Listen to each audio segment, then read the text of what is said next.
Palo Alto city leaders taking action to crack down on the growing number of RVs on the streets. It's a problem we've seen in several Bay Area cities, and Palo Alto isn't just going after the RVs. In the richest country on earth, families with full-time jobs are sleeping in parking lots, inside aging RVs, praying they make it through the night. This isn't a lifestyle choice. It's America's newest working homeless crisis, one almost no one wants to admit. America is facing a structural housing failure that can no longer be ignored.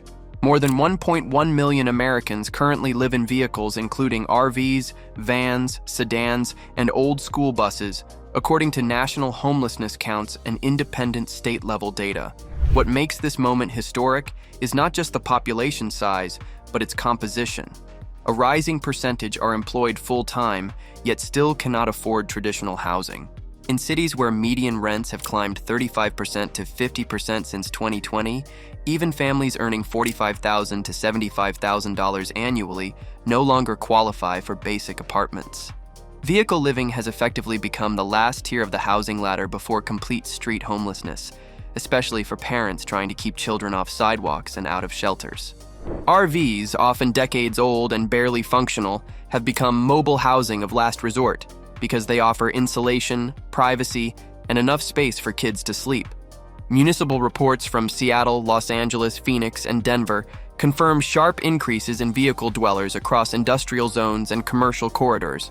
Many families cycle between parking lots, fairgrounds, and side streets every night due to enforcement patterns, making stability nearly impossible.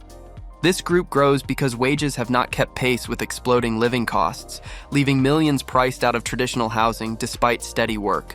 Rental prices across the United States have surged at the fastest rate in modern history, rising 30% to 40% nationally since 2020, with some metro areas reporting increases exceeding 50%. This jump has effectively erased affordability for millions of working families.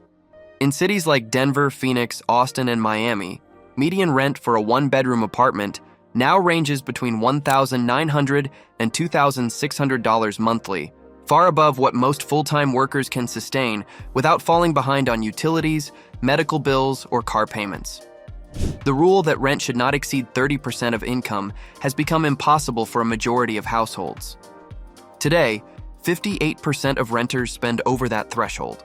A family earning $55,000 annually simply cannot compete in markets where landlords require proof of 3 times the monthly rent.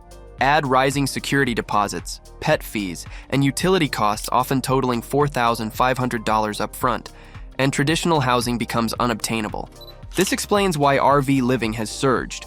The upfront cost of a used RV, sometimes as low as $2,500 to $6,000, is cheaper than moving into a regular apartment. As the housing shortage grows, estimated at 7 million units nationwide, families are increasingly forced into temporary solutions like RVs, cars, or motels, not by choice but by economic necessity. A historic and disturbing shift is underway in the United States. Homelessness is no longer limited to the unemployed or extremely poor. Today, 38% of all vehicle dwellers report full-time employment, and another 14% work part-time or gig jobs. This means over half the people living in RVs and vehicles are actively working, yet remain homeless, because their wages do not match soaring living costs. Middle-class professions once considered stable and dependable are now part of this crisis. Teachers earning $45,000 to $60,000, healthcare workers making $50,000 to $75,000, and service industry staff earning $30,000 to $45,000 cannot afford rising rents. Many families who owned homes just years ago lost them due to layoffs, rising interest rates, or medical debt. With mortgage rates hitting 7% to 8%, even refinancing has become impossible. These workers are not transient by lifestyle. They were forced into it by economic realities outside their control. RVs and vans offer a semi-sheltered environment where parents can continue working while trying to rebuild. But this new category of working homeless exposes a deeper systemic failure. Wages have stagnated for 2 decades, while essential costs like rent, groceries, and insurance have surged. The middle class is being squeezed into conditions once associated only with poverty. One of the most alarming developments in the current housing crisis is the sharp rise in families with children living full-time in RVs.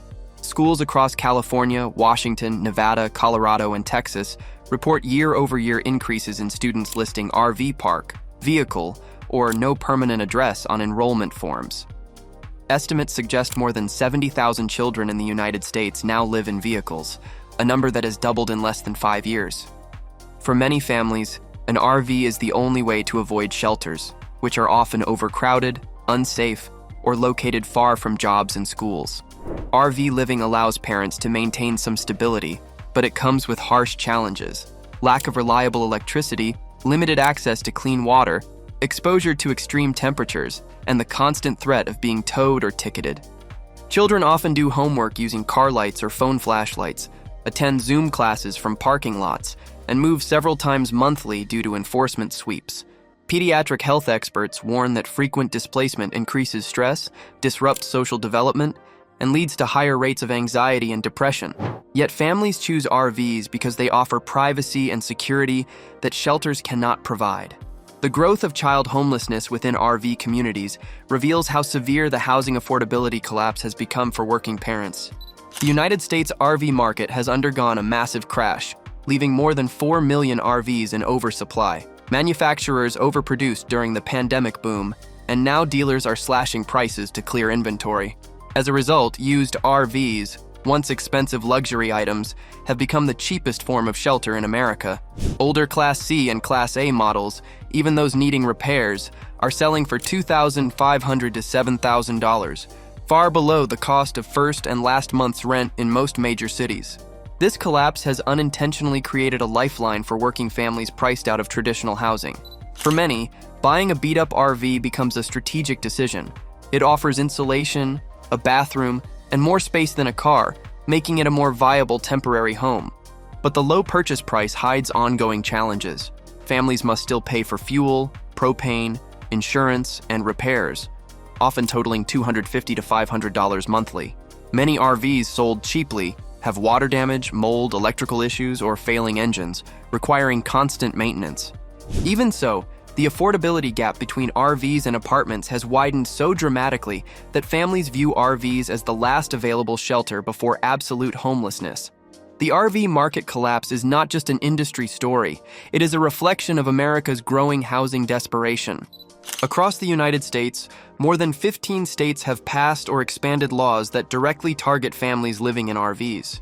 These laws are usually framed as public safety, environmental cleanup, or traffic enforcement. But their real effect is the systematic removal of working homeless residents from streets, parking lots, and public land. States like Oregon, Colorado, Nevada, Idaho, Texas, and Washington now authorize fines ranging from $300 to $2,500 for overnight vehicle stays. In many cases, a second offense leads to immediate towing, even if the RV is the family's only home. Cities including Denver, Portland, Seattle, Boise, and Austin conduct weekly or even daily sweeps, forcing families to move constantly. Some municipalities have introduced time-limit parking rules of 2 to 4 hours on industrial streets where RV dwellers historically parked overnight, effectively making long-term survival impossible. Winter states enforce even harsher crackdowns due to hazard clearing operations that claim to prevent road blockage, but in reality, displace entire communities. Many families lose everything during tows because retrieval costs can exceed $1,200, far beyond what low-income workers can pay. Once an RV is impounded, it is often destroyed. This expanding crackdown shows that the crisis is not just economic, it is legal, with families being pushed out by state systems designed to deny them any form of stable, affordable shelter. A growing number of RV dwellers are not unemployed. They are professionals who once considered themselves solidly middle class. Nurses, certified nursing assistants, substitute teachers, retail supervisors, Amazon warehouse workers, hotel staff, long-haul drivers, and restaurant managers represent a significant portion of the newly homeless workforce. Many earn between $35,000 and $70,000 annually. Yet even this income no longer covers rising rent, insurance, and childcare costs. In cities where rent exceeds $2,100 monthly, even a full-time salary cannot keep a family stably housed. Job loss is not always the trigger. Many of these workers were pushed into RV living simply because renewing a lease now requires income levels far above what they earn. Others lost homes due to unexpected medical bills, car breakdowns, or pandemic-era debts. In high-cost states like California and Colorado, it is increasingly common to see nurses sleeping in RVs outside hospitals or warehouse workers living in vans near distribution centers. Employers often know the truth but remain silent, relying on this mobile workforce to cover understaffed positions. This shift reveals a deeper structural breakdown. Stable employment no longer guarantees stable housing. RV living is becoming an economic pressure valve for middle-class workers crushed between stagnant wages and runaway living costs. One of the most heartbreaking elements of the crisis is the surge in seniors living full-time in RVs, vans, and cars. Over 700,000 Americans aged 55 and older now rely on vehicles as their primary residence. Many of these seniors spent decades working, raising families, and paying mortgages, only to find themselves priced out of the housing market late in life. Rising rents, medical expenses, property tax increases, and shrinking retirement savings have created a perfect storm. A significant portion of seniors receive monthly Social Security checks between $1,100 and $1,600, far below the national average rent of $1,900 to $2,200. For many, RV living becomes the only viable choice. Yet aging on wheels comes with dangerous challenges: mobility issues, lack of heating during winter, limited access to healthcare, and difficulty performing basic maintenance tasks on their vehicles. Emergency winter shelters often cannot accommodate seniors with medical devices or pets, pushing them further into isolation. In states like Arizona, Nevada, and California, entire parking lots now serve as de facto retirement communities, with elderly residents forming networks for safety and shared resources. While some seniors choose RV life, the majority were forced into it due to economic hardship. Their growing numbers highlight a national failure to protect older Americans from financial collapse. Thousands of working families now rely on corporate parking lots as their nightly shelter, creating an invisible network of temporary neighborhoods across the country. Walmart, Cracker Barrel, Bass Pro Shops, and even some large churches allow overnight parking, not out of formal policy, but as an unspoken form of humanitarian relief. It is common to see 10 to 40 RVs or cars in a single lot, each occupied by workers who cannot afford local housing. In industrial zones near Amazon, UPS, and FedEx facilities, entire stretches of streets fill with employee vehicles used as living quarters. Some workers shower at gyms, cook on portable stoves, and leave before store managers arrive. These lots have become survival hubs where families share food, extension cords, and information on nearby cities with less enforcement. However, crackdowns are increasing even here. Several large chains have begun restricting overnight stays due to liability fears and complaints from local governments. This forces families to move nightly, often driving miles just to find a safe spot to rest. Living in corporate lots reveals an uncomfortable truth. America's housing crisis is being absorbed by businesses rather than social systems. These makeshift communities show how widespread the issue has become, stretching far beyond visible homeless encampments into everyday commercial spaces. Many people assume RV living is cheap, but for thousands of working families, campground costs have become one of the biggest financial burdens keeping them in poverty. Private campgrounds across the United States now charge between $55 and $110 per night, which adds up to more than $1,650 to $3,300 monthly, higher than rent in many suburban areas. These prices skyrocketed after the pandemic surge in recreational RV travel, with campgrounds upgrading amenities and raising rates to match tourist demand, not residential needs. Even monthly rates, once a bargain at $450 to $600, now frequently exceed $900 to $1,400, especially near major cities. For families trying to maintain jobs or keep their kids in the same school district, these rates make long-term stays financially impossible. Many campgrounds also impose strict limits, such as a 14 or 30-day maximum stay, forcing families to relocate constantly.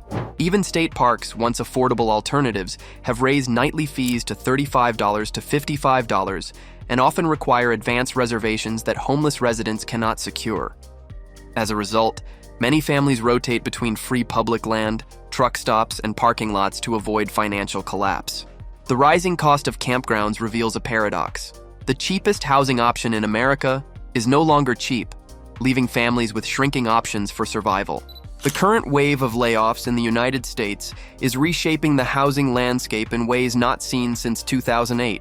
Over 720,000 layoffs have been publicly announced this year across industries including tech, retail, logistics, manufacturing, healthcare, and finance. But unlike past recessions, today's layoffs strike people who are already living paycheck to paycheck due to inflated rents and rising costs. Losing even 1 month of income sends many families directly into homelessness because they cannot cover rent, car payments, insurance, and utilities simultaneously. Eviction filings have jumped 35% to 50% in states like Nevada, Colorado, and Arizona, where housing markets became overinflated. Many families who lose their homes move into older RVs or vans because they are the only immediate alternative to shelters, which are overcrowded or unsafe for children. Layoffs also disrupt employer-provided insurance, forcing families to choose between car repairs, medical bills, and food. Those who find new jobs often must relocate, but relocation is impossible without savings. As a result, more workers turn to RVs as mobile housing while seeking work in lower-cost states. This cycle creates a new type of economic instability. People are not just unemployed, they are displaced. The layoff crisis is feeding directly into the RV homelessness surge, revealing how fragile the modern workforce has become. For families living in RVs, the cost of simply keeping the vehicle functional is a crisis of its own. While buying an older RV can be cheaper than securing an apartment, maintaining it can drain hundreds of dollars each month. Basic liability insurance for an RV ranges from $45 to $120 monthly, depending on state requirements and the age of the vehicle. Gas costs fluctuate dramatically, especially for families forced to move frequently due to parking enforcement. A single relocation can burn $25 to $60 in fuel, and repeat sweeps may require families to drive hundreds of miles each month. Repairs create the biggest financial strain. Many older RVs have leaking roofs, faulty plumbing, failing alternators, and worn brakes. Even minor repairs like a water pump or steering component can cost $150 to $400, while major issues like engine failure cost $2,000 to $6,000, effectively totaling the RV. These expenses trap families in a constant cycle of instability. A breakdown means losing workdays, losing mobility, or becoming stranded in zones where towing is likely. Many families rely on portable heaters, generators, or propane tanks, adding another $50 to $150 monthly cost. These compounding expenses reveal the hidden truth. RV living is not cheap. It is survival on wheels, and every mile brings new risk. One of the most devastating realities facing RV-dependent families is the legal system's ability to seize their only shelter over minor infractions.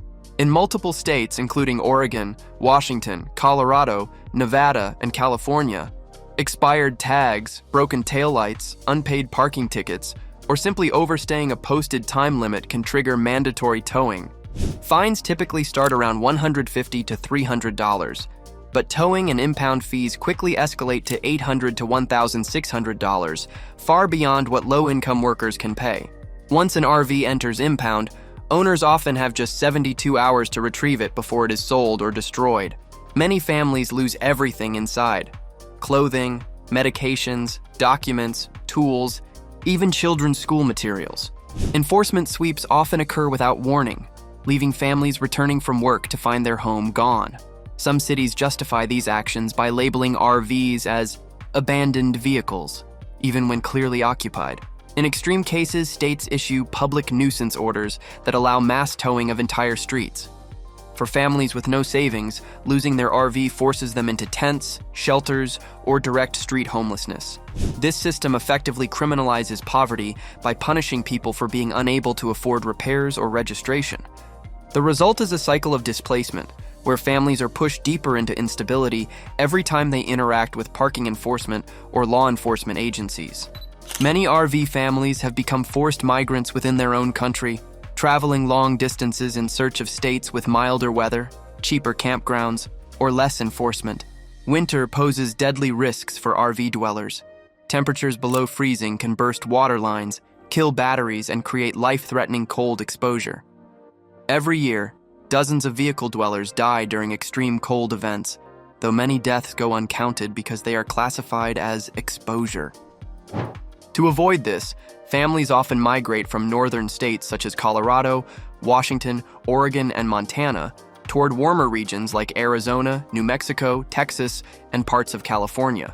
Others move because some counties offer lower-cost RV parks, with monthly rates between $400 to $650 compared to $900 to $1,400 in high-demand states. But relocation brings its own problems. Fuel costs, loss of community, school instability for children, and the need to continually find new places to park without facing eviction or fines. Many families follow seasonal work such as Amazon, UPS, agriculture, or tourism, treating their RV as both home and transportation. However, rising enforcement in warmer states means migration is not a solution. It is a temporary delay of crisis. This movement shows how housing instability forces families to chase survival across state lines, turning the entire country into a rotating maze of affordability challenges. The number of children growing up in RVs, vans, and cars has surged to more than 70,000 nationwide, according to school district reporting data and federal homelessness definitions. This is one of the most alarming indicators of the housing crisis. These children are not traveling for recreation. They are living in makeshift homes while parents work full-time jobs. Schools note rising enrollment of students with no fixed residence, vehicle, or temporary location listed as their address. Constant mobility disrupts education. Children often change schools multiple times per year, struggle with homework due to lack of lighting or internet, and face difficulty keeping up with vaccinations, health checkups, and extracurricular activities. Living in an RV also exposes children to harsh conditions. Cold nights, heat waves, limited cooking facilities, and unsafe parking environments. Pediatric experts warn of increased stress-related health issues, including sleep problems, anxiety, and digestive disorders. Hygiene becomes a challenge when families rely on truck stops or gym memberships for showers. Many children hide their living situation from peers due to embarrassment. Despite these challenges, families choose RVs to maintain safety and privacy, especially when shelters are overcrowded or unsafe. The rise of child RV homelessness highlights how deeply the housing market has failed working families, leaving the youngest Americans to grow up in unstable conditions. The most disturbing reality of the RV homelessness crisis is how invisible it remains. The United States government largely categorizes people living in RVs as campers, transient occupants, or vehicle dwellers, not as homeless, meaning they are excluded from many official counts and denied access to critical housing resources. This classification hides the fact that tens of thousands of families with full-time jobs are living in vehicles because the housing market no longer accommodates them. These are retail workers, delivery drivers, licensed healthcare workers, hospitality staff, construction workers, government employees, and even small business owners. They pay taxes, support the economy, and show up to work every day, yet cannot afford a stable roof over their heads. The absence of recognition allows politicians and agencies to avoid confronting the scale of the crisis. Without accurate data, there is no federal urgency to expand affordable housing, regulate rent increases, or restrict predatory towing policies. The result is a silent humanitarian emergency where workers drift between parking lots, industrial zones, and temporary sites while maintaining jobs and raising families. This is not nomad life or van lifestyle. It is survival. The refusal to acknowledge their homelessness ensures that millions of working Americans remain unseen, unsupported, and unprotected as the crisis accelerates. Behind every RV door is a family fighting to survive. Do you think the housing crisis can still be reversed? Share your thoughts below. And don't miss our next video, where we show how fast this crisis is spreading across the country.